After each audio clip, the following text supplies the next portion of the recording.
I committed long-term suicide from the point when I first opened my eyes and breathed in that first breath of mildly toxic oxygen. I'm paradoxically prolonging and shortening my life with each flare of my nostrils and exhale via my mouth.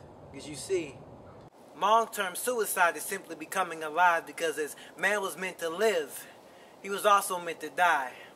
But I'm proud to say that before I let my molecular composition break down and leave only an urn of ashes to prove I ever existed, I'll provide some sort of service to prove that despite my depressing long-term commitment, my existence was not worthless.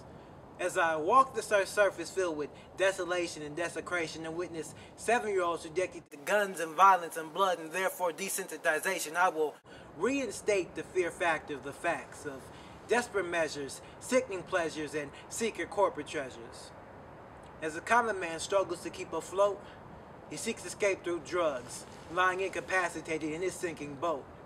And the common woman puts a monopoly on her body by making it a commodity, possibly to provide for a baby who she rarely sees. See, no longer are we afraid of the unfortunate happenings of our day. We only pray when we are affected, sometimes not even then.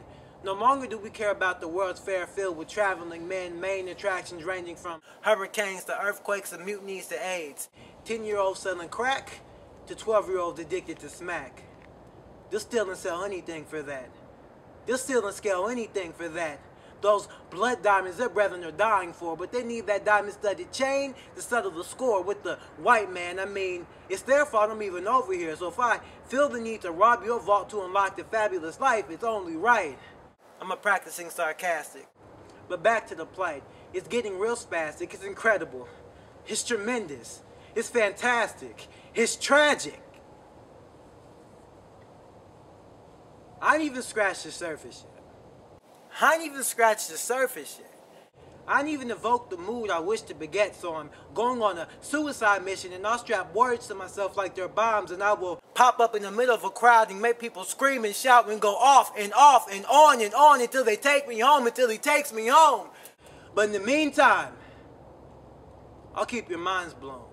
I will die a martyr for my message, force feed you each and every passage. Besides your brain tissue, and abuse these issues at your HD, digital, PIP ready TV formerly blocked. Maybe then you forget that quarter a day. Put on your backpack and trek to bring God's people on the brink back.